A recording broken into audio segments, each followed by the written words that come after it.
Alrighty, so just a quick one today. Bit of a damage report on the Pajero. So you guys obviously saw me roll it in that other video.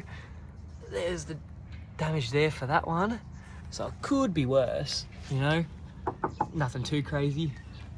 Oh well, pushed the door in just a touch. Don't really know if it comes up on camera. Snapped one of the rear shocks, so it's got some new shocks in it. Up there, another side as well. And the rear drawer setup that I built, that you guys would have seen, had collapsed right in this corner, so it was squeaking and making a ton of noise. So I'm going to fix that up. Mind the mess back here, still a work in progress. I'll show you, I've got a clip of where it had broken and why it was making a noise. It was sort of going as you were driving along. So I'm going to measure this up and build a better frame for the top of it. I'll put the link for the other one so you can see how I built this and how I measured it out. But yeah, I'll clip that other video in, or you might have already seen it clipped in here. But yeah, I'll rebuild that, and that's the damage report so far.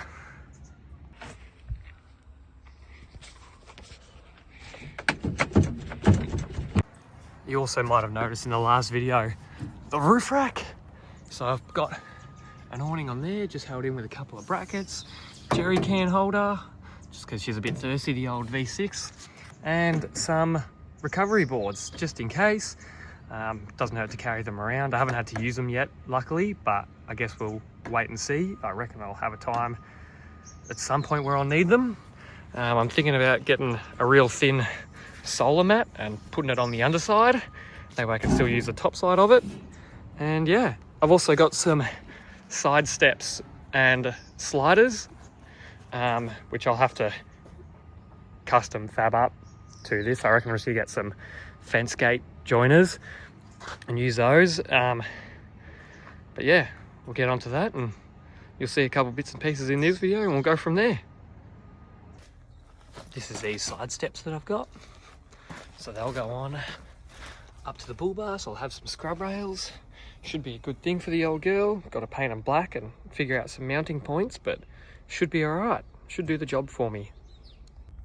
There's all the old wood there, so that this piece here I had running along the front, and then that was through the middle, which sort of supported the drawer system. I'll do that.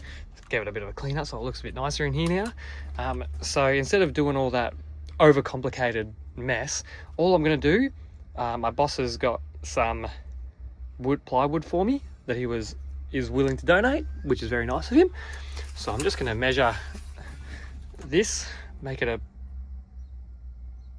a nice square, so that by that.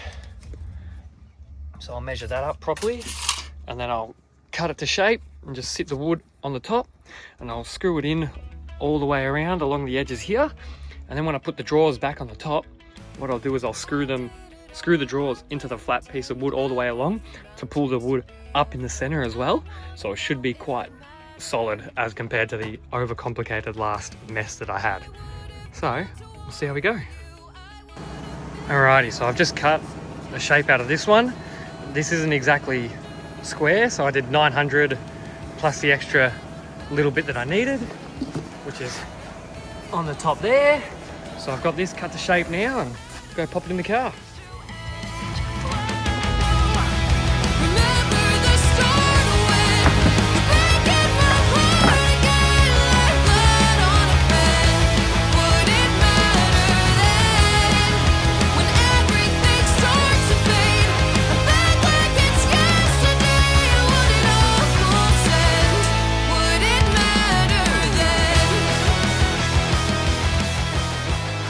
That's a quick one for today. I'll just put a couple of tech screws around the edges, just where that meets to. That one as well. I might put another one in the middle here, just to be sure. I've got that one there and that one there. Just a quick job I did on my lunch break at work. I'll probably bring the car back tomorrow and throw the drawers and the battery and the compressor and everything I've got back in it, and should be good to go again with no more noises. Alrighty, day 2 of fixing up this drawer setup. I just put this in, forgot to record it. I'm not pulling it back out again because it's heavy and I can't be bothered. So yeah. All I'm going to do now is chuck some tech screws in here. I'll put some long ones in where these supports are, front and back.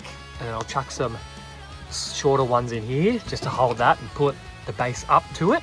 So that should keep that all nice and keeping the weight all the way across, so it's got plenty of support on it.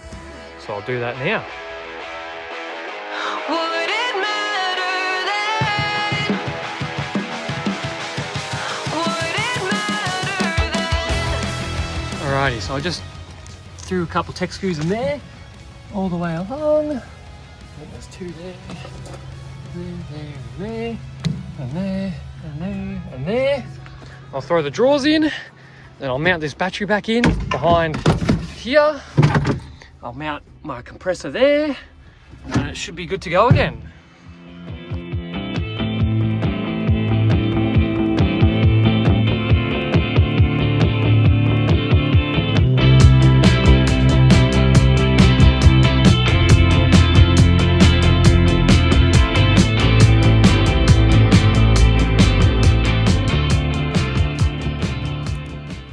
Well, this is just a sign to learn from your mistakes.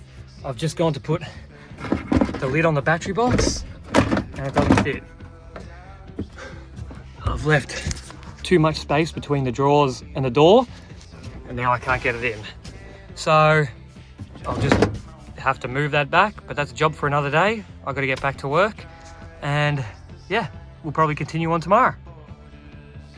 Alrighty, so I've just moved the drawers maybe an inch or so forward, not much, just enough that where the door can shut. So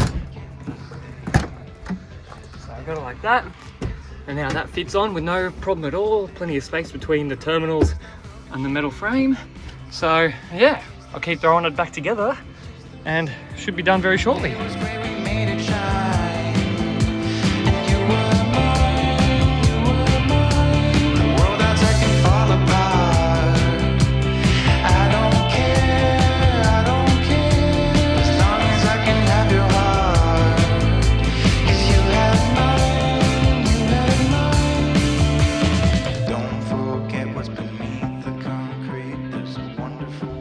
So that's all back together. I'll give you a bit of a run through of what I've got. This is a setup, so I've got, don't mind the mess right now, I've got butane cooker in there, butane, some toilet paper. And this one I've got a few bits and pieces. That's a shovel, inverter, welding gloves, line for the compressor. What else have I got in here? Tire puncture repair kit. Few bits and pieces. That's a winch blanket. I don't have a winch yet though. Some brake fluid, some power steering fluid in there, some off. Another tire pressure thing, a couple of ocky straps and a hammer. That is, and some plug to battery clamps for whatever. In here I've got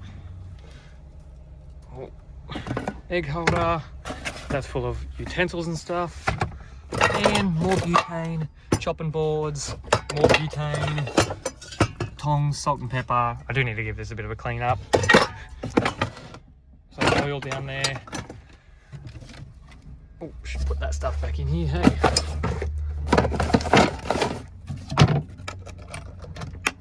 And then my fridge, which I'll close that up. I've made accessible from this side window. Yes, it's already unlocked. I've always got it locked, but just for this video, I don't. This way I can access my battery too. That's got all my cigarette plug there. I think it's got 2 cigarette plugs. 2 cigarette plugs, 2 USBs, 2 Andersons, which I've got charging from the main battery, and that is for the fridge. I got these 2 clamps here, which I've got hooked up to the compressor, which is over there. I can also access the fridge from here if I ever need to, but I can get it from the back as well. So we'll shut that one back up. And if we come around here, same deal. I've already opened this one up. But if you go in here, There's the compressor, there's the line there, so I can run it out the window. Little on switch there. Perfect. That's my rear setup. Alrighty, so it's been a couple of weeks since you saw the clips from the video you're watching. So I'm just editing it up now, and I thought I'll record an outro. While I'm here, I just wanted to show you, I've put some new wheels on it. A couple of globes, they look really good. So I've gone from 15x7s to 15x8s. Kept my 33s on it. So yeah, looks really tough. There's a video coming out soon of four-wheel driving in Mount Disappointment, where Jack is, Miguel is, and Hudson is as well. So you'll see that very shortly. And speak of Jack, happy birthday, mate. Have a good one. Shout out to you. Everyone else, like, subscribe. I'll see you in the video of Mount Disappointment four-wheel driving.